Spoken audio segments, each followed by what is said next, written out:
ಸ್ನೇಹಿತರೆ ಎಲ್ಲರಿಗೂ ನಮಸ್ಕಾರ. ಜೈ ವಿನಾಯಕ ಭಕ್ತಿ ಚಾನಲ್ಗೆ ಮತ್ತೊಮ್ಮೆ ಸ್ವಾಗತ ಸುಸ್ವಾಗತ. ಶ್ರೀರಾಮನವಮಿಯನ್ನು ಯಾವ ಕಾರಣಕ್ಕಾಗಿ ಆಚರಿಸುತ್ತೇವೆ? ಶ್ರೀರಾಮನವಮಿ ಯಾವ ದಿನಾಂಕದಂದು ಬಂದಿದೆ? ಯಾವ ವಿಶೇಷ ಮುಹೂರ್ತದಲ್ಲಿ ಶ್ರೀರಾಮನನ್ನು ಪೂಜಿಸಬೇಕು? ಶ್ರೀರಾಮನವಮಿಯ ದಿನ ನಿಮ್ಮ ಎಲ್ಲ ಇಷ್ಟಾರ್ಥ ಸಿದ್ಧಿಗೋಸ್ಕರ ಯಾವ ಸ್ತೋತ್ರವನ್ನು ಹೇಳಬೇಕು ಎನ್ನುವ ಎಲ್ಲ ವಿಷಯಗಳ ಬಗ್ಗೆ ಈ ವಿಡಿಯೋದಲ್ಲಿ ತಿಳಿದುಕೊಳ್ಳೋಣ. ಅದಕ್ಕೂ ಮುಂಚೆ ನನ್ನ ಚಾನಲನ್ನು ಸಬ್ಸ್ಕ್ರೈಬ್ ಮಾಡ್ತೇನೆ. ನೋಡ್ತಾ ಇದ್ದೀರಾ ಅಂದರೆ ಪ್ಲೀಸ್ ಸಬ್ಸ್ಕ್ರೈಬ್ ಮಾಡ್ಕೊಳ್ಳಿ. ರಾಮಾಯಣದಲ್ಲಿ ಹೇಳಿರುವ ಹಾಗೆ ರಾವಣ ಎಲ್ಲರಿಗೂ ಗೊತ್ತೇ ಇರುತ್ತದೆ. ಯಾವ ದೇವರುಗಳಿಂದಲೂ ನನ್ನ ಸಾವಾಗಬಾರದು ಎನ್ನುವ ವರವನ್ನು ರಾವಣನು ಪಡೆದಿರುತ್ತಾನೆ.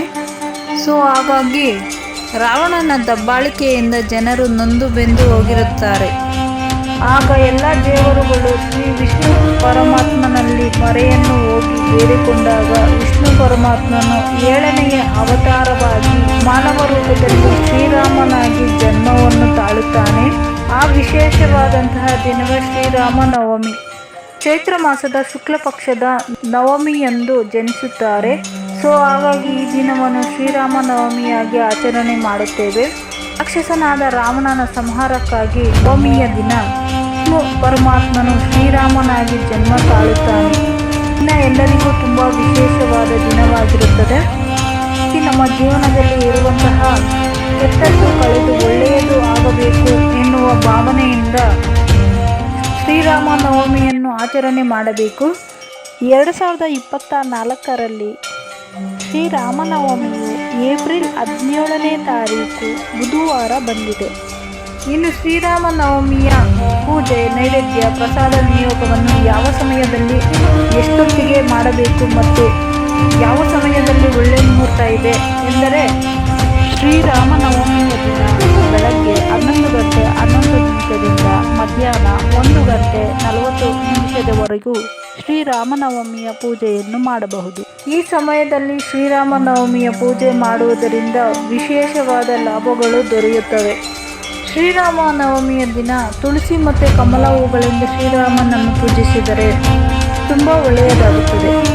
ಇನ್ನೊಂದು ಮುಖ್ಯವಾದ ವಿಷಯ ಏನಪ್ಪ ಅಂದರೆ ಶ್ರೀರಾಮನವಮಿಯ ದಿನ ಬೆಳಗ್ಗಿನ ಜಾವ ಬ್ರಾಹ್ಮಿ ಮುಹೂರ್ತದಲ್ಲಿ ಶ್ರೀರಾಮನಿಗೆ ಪೂಜೆಯನ್ನು ಮಾಡಿ ತುಪ್ಪದ ದೀಪವನ್ನು ಹಚ್ಚಿ ಸ್ತೋತ್ರವನ್ನು ಹೇಳಿಕೊಳ್ಳುವುದರಿಂದ ನಿಮ್ಮ ಎಲ್ಲ ಇಷ್ಟಾರ್ಥಗಳು ಸಿದ್ಧಿಯಾಗುತ್ತವೆ.